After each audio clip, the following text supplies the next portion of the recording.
Welcome back to another week of Power Rankings. My name is Hunter, and today we're going to get into how the NFL is shaping after its 13th week of play. This week saw a lot of upsets, a lot of crucial games, and we are really starting to figure out what the identities of all 32 teams truly are. So let's get into it. Like and subscribe. Once again, trying to get the content out. Almost done with my college semester, so there will be lots of content during the playoff push. So be on the lookout. Number 32, the Tennessee Titans. Another loss where their offense was just dead. Cam Ward has not shown too much during his rookie year, and the focus is getting him a weapon in the draft and hiring the right coach for his development. And we will see what the Titans do in the offseason, but just continuing to be embarrassing. Number 31, I have the Las Vegas Raiders, who lose yet again. The offense, you have Brock Bowers. He made that insane catch and was really the motor of the offense in this game. But defensively, they were making plays, but it just ran out when the offense was continuing to stall. And that's the story of this Raiders season. And this Raiders team has the weapons on offense. I think the quarterback position is something that needs to be addressed this upcoming offseason. Number 30, I have the Giants. They finally go into their bye sitting at 2-11. They've fired almost their entire coaching staff at this point. They've seen a lot of injuries. This has just not been the season for the Giants. And once again, these last four games when they come out of their bye will be about getting Jackson Dart more and more experience, and maybe he'll learn how to slide in that time because that is a concern for the Giants at this point in the season. Number 29, I have the New Orleans Saints, who drop another game. Really, just the story of their season. They were able to get the onside kick, but just were inefficient on offense on the final drive, leading to them losing the game. And once again, inconsistency at the quarterback position. That's a common theme among these bottom teams. So the Saints are a team that needs to address it in the 2026 draft. Number 28, I have the Cleveland Browns. They had Shador make another start, and he was solid for a portion of this game, but unfortunately, they dropped this one. Just were not able to score. And once again, a winnable game from Cleveland because their defense is just so good, but offensively, it has not clicked for most of the season. That's why they sit towards the bottom of these power rankings. Number 27, I have the Arizona Cardinals, who I was very high on. They were one of my upper bottom teams here, and just another game where they could have won but just didn't. They didn't get the play that they needed. But once again, another close game from them, but I dropped them down a few spots to 27. Number 26, I have the Jets. The Jets are really screwing over their tank by winning this game, but just a culture month for Aaron Glenn, and that's why I've moved them up a couple spots. Aaron Glenn really seems to be asserting his culture in New York. They've started to win some football games. After that 0-7 start, they are 3-2. They are playing much better football, and that's what you like to see if you're the Jets, despite all the trades that they made, as well as the lack of consistency at quarterback. Once this team gets that franchise quarterback and uses these picks that they've got, the Jets are going to be in a great position very, very soon. Number 25, I have the Minnesota Vikings. Max Brosmer makes a start. He throws four interceptions, including a terrible pick six. And Minnesota is officially really out of the playoffs. And it comes down to the quarterback position, something I've talked about with the multiple teams before this one. JJ McCarthy's been terrible. Carson Wentz is really the only bright spot they've seen from the quarterback position this year, and he ends up injured. And Max Brosman proved that the quarterback position can't really get better in Minnesota for this season. Number 24, I have the Atlanta Falcons, who lost to the Jets on a last second field goal. Atlanta's just got to be better than that because they have the weapons. I know they lost Michael Penix for the season, but if you get another great game out of Bijan like you got on Sunday, that's a game that you have to win. And Atlanta's just not been winning those games this year, and that's the reason why they're sitting at 4-8 and pretty much out of the playoffs at this point. Number 23, I have the Washington Commanders, who jump up two spots because they had a valiant effort on Sunday night. Marcus Mariota had an incredible game, and it comes down to the last play where one of the best defensive players in the league has to make one of the better plays of his career to prevent you from winning the game. And the Commanders are just a team that is a lot better than their record says. And if you're a good team that has the Commanders on your schedule at some point towards the end of the season, I wouldn't put them as a pushover because Once again, this team is a lot better than their record, and there's a reason that they were in the NFC Championship less than a year ago. Number 22, I have Miami. Just if they have this easy schedule for a reason, and they need to take advantage if they want to get back into the playoff picture. And they almost fumbled it away against the Saints on Sunday, but they get the win.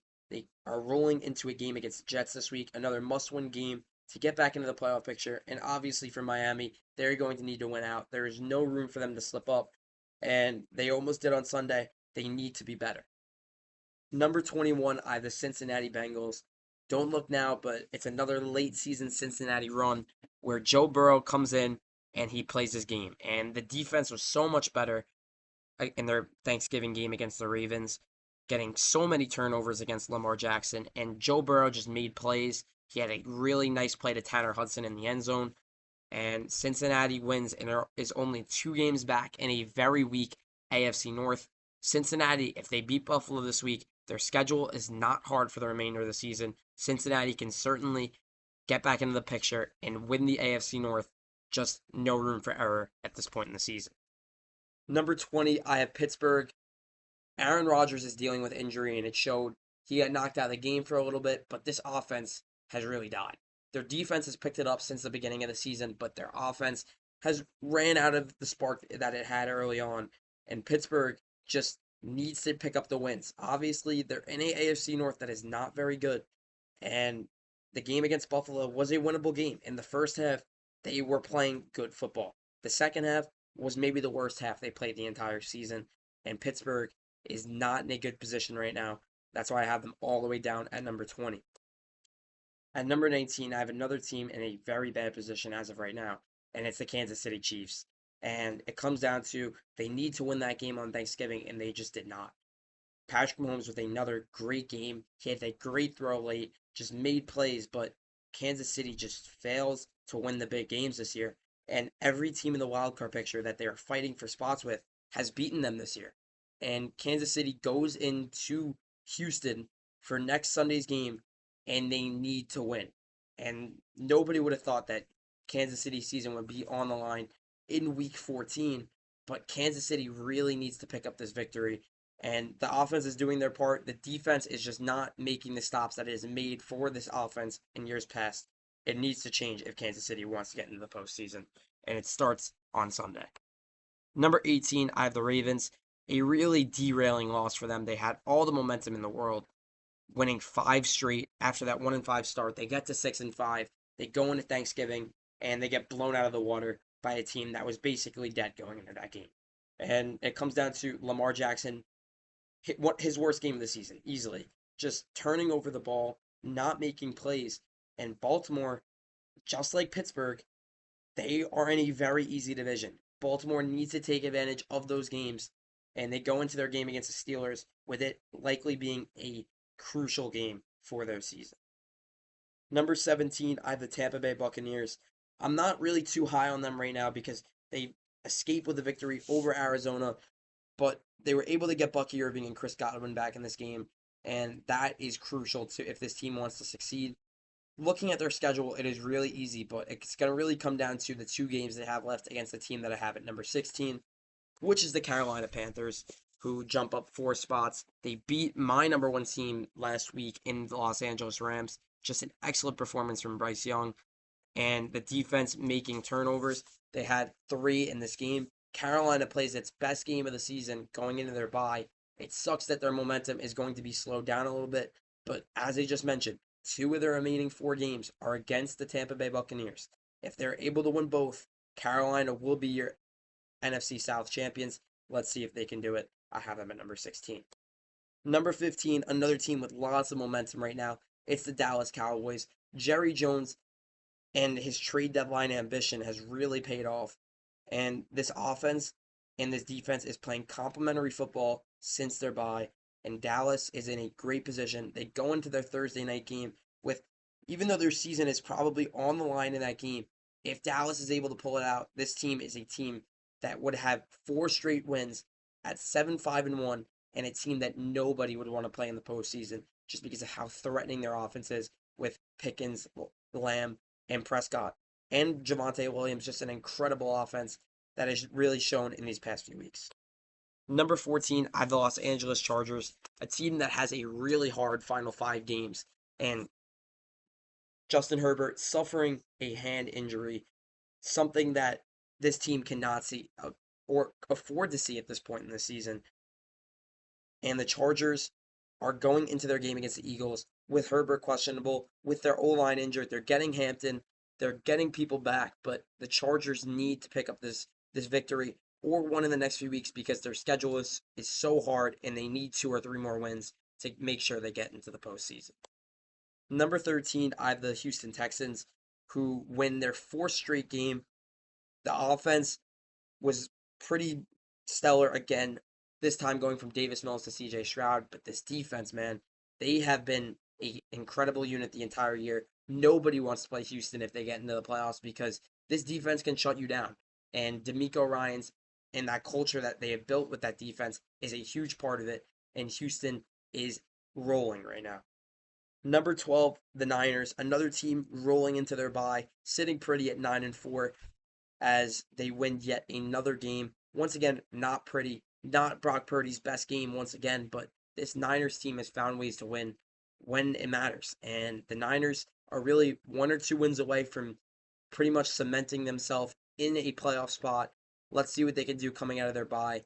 But going into their bye, momentum and morale has to be at an all-time high in the Bay Area. Number 11, I have the Detroit Lions, who dropped 2 spots out of the top 10. And Amon-Ra St. Brown's hurt. Their defense is so injured. This is just an unfortunate spot for the Lions to be in. And they go into the game against the Cowboys on Thursday night with really a lot being on the line. If you lose that game, you pretty much have to win out to make the playoffs. And the Lions really are losing momentum at the wrong time. Getting swept by the Packers really puts them outside of the division title picture, and the Lions really need this win on Thursday night. Otherwise, I am going to make a legit case that they are going to miss the playoffs in 2025. Number 10, I have the Indianapolis Colts, another team that is losing momentum at the wrong time. It comes down to Daniel Jones is playing on basically a broken leg. Sauce Gardner's hurt. They're suffering through injuries right now. They've lost 3 out of their last 4. And Indy has gone from a legitimate Super Bowl contender to wondering if they might even make the playoffs. And the schedule does not get easier from here. Indianapolis is in a bad spot right now, and they're going to need to win this game against Jacksonville on Sunday to get back into first place in the AFC South. Speaking of Jacksonville, I have them at number 9. Really just an incredible game from them. Just complete football and rolling out of their bye. They've been excellent. And Jacksonville is rolling at the right time. If they continue to play like this, they'll probably be the AFC 3 seed, and that would be a huge success for Jacksonville to host a playoff game. And getting to the division lead was something that Jacksonville really wanted to do this week, and they're able to do it. They sit at number 9. Number 8, a team with lots of question marks right now. It's the Philadelphia Eagles. Their offense has stalled out at the wrong time. They're losing big games here down the stretch. A game where if they won, they would have been the 1 seed at the end of this week. Instead, they are the 8 seed, or they're 8 in my power rankings, and now the 3 seed. They're losing traction with a Dallas team that is coming fast for their lead, and Philadelphia is in a great spot to potentially choke this division, and that is a place that you do not want to be in if you're Philadelphia, and that's why I've dropped them to number 8. Number 7, I have the Buffalo Bills, 8-4 on the year, picking up a big win over the Pittsburgh Steelers, where Josh Allen just came alive in the second half, and so did that offense. Christian Benford had an incredible 5 minutes. He had a pick and a scoop and score, and Buffalo picking up a big victory, staying kind of alive in the East title picture. They're going to need to beat the Patriots in their head-to-head game if they want any chance, but Buffalo really rolling towards a probable playoff berth. Number 6, I have the Green Bay Packers, who are playing the Bears this week for the NFC North lead. But going back to Thanksgiving, Jordan Love played maybe his best game of the season, throwing for 4 touchdowns. Dontavian Wicks, Christian Watson, the entire offense played well. And Micah Parsons, what a superstar. That's why you trade for the guy. He picks up multiple sacks in this game, and Green Bay picks up a sweep over the Lions, which they have not done in almost 4 years. Green Bay rolling at the right time. They've now won 3 in a row. Number 5, I have the Chicago Bears, who I have to keep them at number 5, even though they had their biggest win of the year. Caleb Williams, Ben Johnson, just a duo that is a match made in heaven. And the run game, Kyle Monangai and DeAndre Swift both had 100 yards or more apiece. And Chicago is rolling. It is now the number 1 seed in the NFC. And with a win over the Packers in Week 14, this team would be a legitimate Super Bowl contender. Just one more prove it game, and everybody's going to be all in on Chicago as one of the potential teams to win it all this year. Number 4, a team that I am all in as my second best team in the NFC right now. It's Seattle, and they proved it by shutting out the Vikings. Offensively, it wasn't the best. JSN didn't really get the ball in this game. It was his worst game of the year, but still they're able to get a dominant win, 4 interceptions, a fumble recovery, just Seattle playing perfect football on Sunday. And just that's what they got to do to keep up in the NFC West, which they are currently tied for the lead. Number 3, I dropped them a spot because Denver really did not look convincing on Sunday night, but they pick up the win in overtime where Nick Bonito makes the play, and Denver, they're getting wins where it looks a lot like the Chiefs of last year, where they're winning games at the last second. They're winning it on one play. And that's the type of football that will win you games in the playoffs. And Denver just continues to roll and is surging towards an AFC West title and a potential 1 seed. Number 2, I dropped them from 1. It's the Rams. I'm not too concerned because even though it was their worst game of the year, they kept it really close till the end. The Rams looked excellent going into this game, but Matthew Stafford throws multiple interceptions and they lose the game. But ultimately, not too much concern for the Rams. Number 1, it's the New England Patriots. They've won 10 games in a row. They dominated the Giants on Monday night. They got scores from pretty much everybody. They got a punt return. They are just making plays. Drake May is the MVP frontrunner for a reason. He's just playing out of his mind week in and week out, and they go into their bye with this momentum. Hopefully, they can come out of the bye and can keep it up because they are the frontrunner for the AFC 1 seed and a legit Super Bowl contender. And nobody would have imagined that this Patriots team would have reached this height this fast. But that's going to do it for this week's Power Rankings. Let me know if you disagree with any of my placements or what I think about a team down below, and I will see you in the next video.